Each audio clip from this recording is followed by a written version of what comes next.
Ada 3 hal.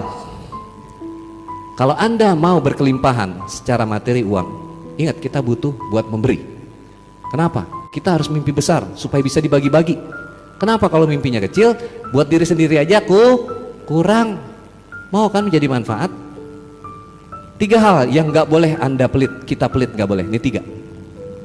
Semakin kita pelit, semakin melarat, semakin sengsara. Yang pertama, ya, gak boleh dihemat uang yang buat kesehatan diri.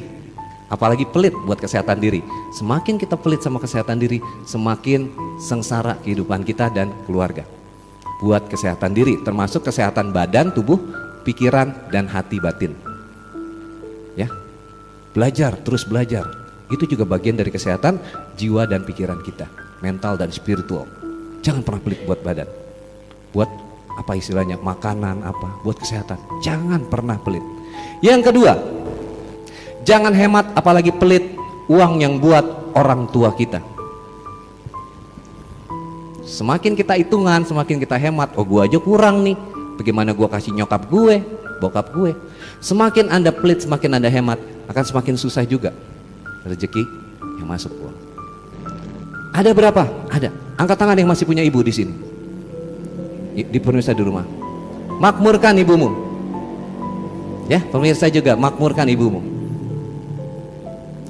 Kalau ada seseorang yang nasibnya masih ngeblangsak, masih susah, masih ruwet, ya, nasib itu dari ibu, nasab dari ayah. Berarti kalau nasibnya masih ruwet, masih sungsang sumbel, masih melarat, ada masalah dengan ibunya. Karena garis nasib dari ibu, nasab dari ayah. Maka perbaiki hubunganmu dengan ibu. Makmurkan ibu. Mumpung ibu masih ada. Saya udah gak punya ibu.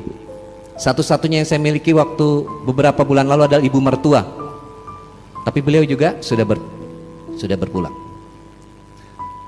Mumpung masih ada, makmurkan. Gak usah nunggu besok. Jangan kasih Al-Fatihah kalau buat orang yang masih hidup. Al-Fatihah. Kasih hadiah. Kalau orang udah meninggal baru kasih Fatihah. Tapi yang masih hidup mah kasih hadiah. Ya, jangan pernah pelit buat ibu. Dan yang ketiga, jangan kamu hemat apalagi pelit yang buat belajar, mengupgrade diri kita. Bagi punya anak, yang Anda punya anak, sekolahkan, ya. Jangan hitung-hitung biaya. Insya Allah dapat. Bismillah, dapat. Dan buat diri kita yang udah nggak sekolah, tetap harus belajar. Ini yang namanya belajar. Ada seminar, ada workshop, ada juga training. Dan ketika belajar, itu investasi sebenarnya. Kita bukannya bayar, tapi investasi. Bang Wendy, kenapa ilmu harus bayar? Saya ilmu nggak pernah saya jual belikan ilmu saya. Saya belasan tahun, puluhan tahun ilmu saya ilmu barat dulu, baru balik ke ilmu timur kita di leluhur sini.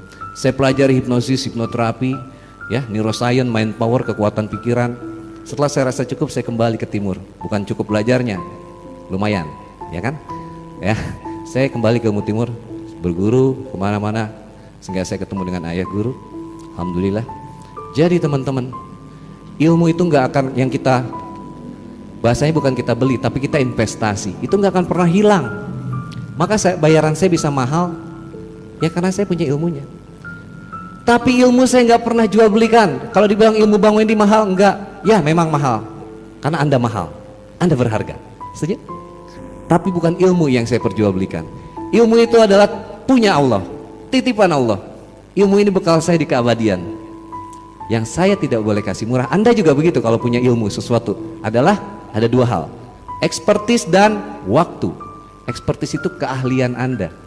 Anda bisa ahli di bidang ini, itu perjalanan puluhan tahun, betul? Dan itu nggak boleh dikasih gratis sama orang, murah aja jangan. Dan waktu yang diberikan, Anda punya ekspertis, kasih ilmu ke orang, waktu itu nggak pernah bisa di rewind. Artinya ketika Anda harus bersama orang yang dicintai, tapi Anda meruangkan waktu buat orang-orang itu harus dihargai dan itu mahal. Setuju? Jadi kalau Anda tak lihat ke saya, kenapa Bang Wendy selalu ada biayanya? Bukan buat saya, itu buat Anda menghargai dirimu sendiri. Kalau Anda mintanya gratisan terus, maka Anda juga akan dihargai murah kehidupannya. Dan ada hukum pertukaran energi. Sejak zaman Rasulullah pun kita diajarkan. Ketika ada di majelis seperti ini, pernah lihat ada keropak-keropak amal itu? Infak. Nah itu untuk pertukaran energi kita. Jadi jangan pelit sama diri. Ya, mau berkelimpahan, lakukan itu. Insya Allah itu akan membuka jalur-jalur kekayaan.